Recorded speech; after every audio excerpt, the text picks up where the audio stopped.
Meeting का रूपरेखा होता है कि मीटिंग में बैठे आराम से बैठे, ये विचारधारा है और मूड अलग है। तुम जहाँ बैठो हम निवेदन कर रहे हैं और समझते पैर क्यों निवेदन कर रहे हैं। विचारधारा के आदमी है तो अपने हाथ उठाओ।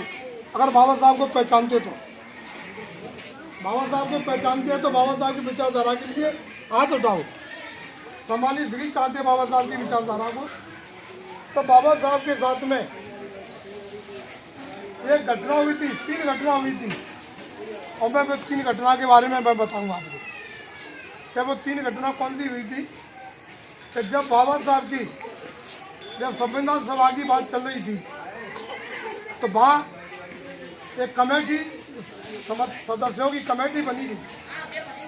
अरे तो ना सभा में पहुँचेंगे तो तभी हमारे संविधान की मानो वो रूपरेखा बनेगी।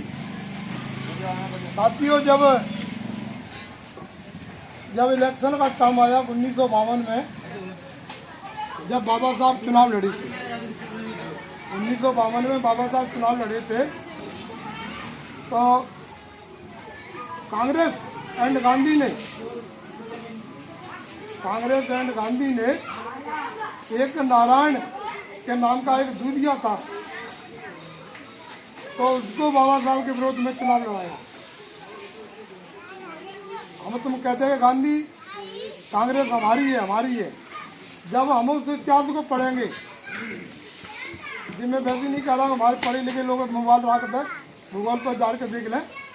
तो 1952 में बाबा साहब चुनाव लड़े तो गांधी ने एंड कांग्रेस ने एक नारायण दूधिया को चुनाव लड़ाया बाबा साहब के विरोध में।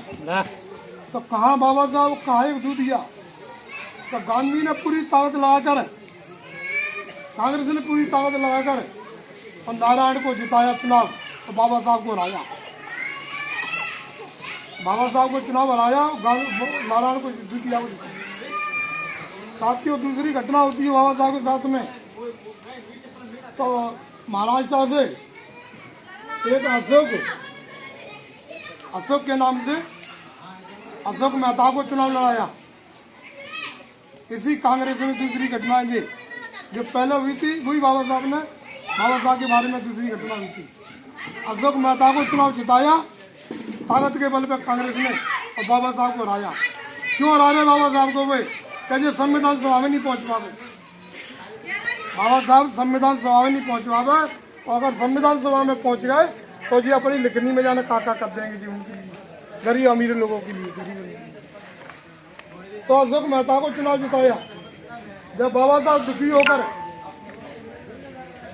दुखी होकर मैं 2 बार चुनाव लड़ाया और मेरे को इसने कांग्रेस ने, गांधी ने हराया। तो बाबा साहब दिल्ली से बम्बई की तरफ जा रहे थे तो उनके एक विचार बात आई कि मैं बम्बई नहीं जाऊं, मैं कलकत्ता की तरफ जाऊं।